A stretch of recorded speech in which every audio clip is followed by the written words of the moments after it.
இருந்தது. ஸோ 1/4 படி போட்டுருவேன். அதுக்கு தேவையானது வந்துட்டு 1 படி அரிசிக்கு 2 படி தண்ணி ஊற்றுவாங்க.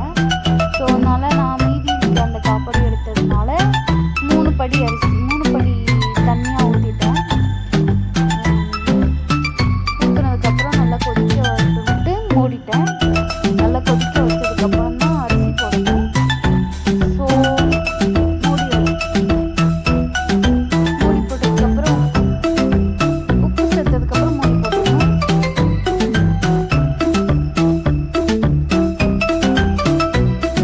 மூடி போட்டு எங்கள் தோட்டத்தில்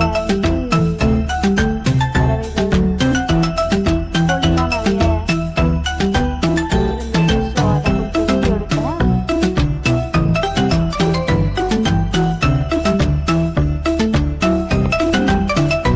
நெக்ஸ்ட் வந்துட்டு முந்திரி கேஸில் செஞ்சேன். ஸோ அவங்க செய்ய முடியாது, வெளியில் செய்ய முடியாதுன்ட்டு உள்ள கேஸில் செஞ்சேன். முந்திரி சின்ன கரண்டியில் ஊற்றி நெய் ஊற்றி செஞ்சேன். நல்லாவே செவந்து வந்தது. ஸோ அதை தனியாக எடுத்து வச்சுட்டு சாப்பாட்டில் வந்துட்டு இப்போ நல்லா தண்ணி கொதிக்க ஆரம்பிச்சிருச்சு. ஸோ இதில் வந்துட்டு அரிசி போடணும்.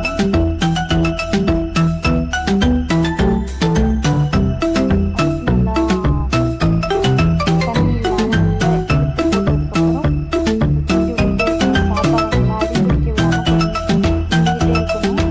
ஸோ அடி பிடிச்சிச்சுன்னா ஸ்மெல் வர ஆரம்பிச்சிடும். ஸோ அதனால் 10 மினிட்ஸ்க்கு ஒரு டைம் வந்துட்டு சாப்பாடு கிண்டி விட்டுட்டே இருக்கணும். இல்லைன்னா அடி பிடிச்சிடும்.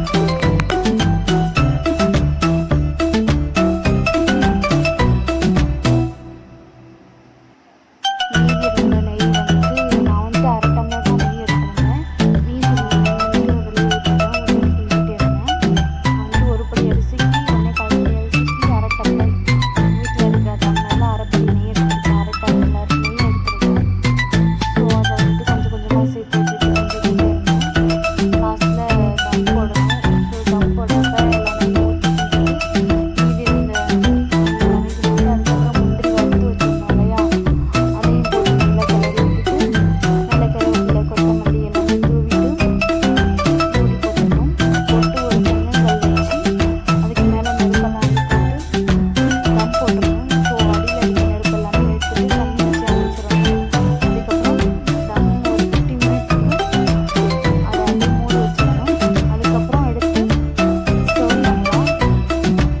ஸோ சாப்பாடு நல்லா உடையாமல் நல்லாவே வந்திருந்தது.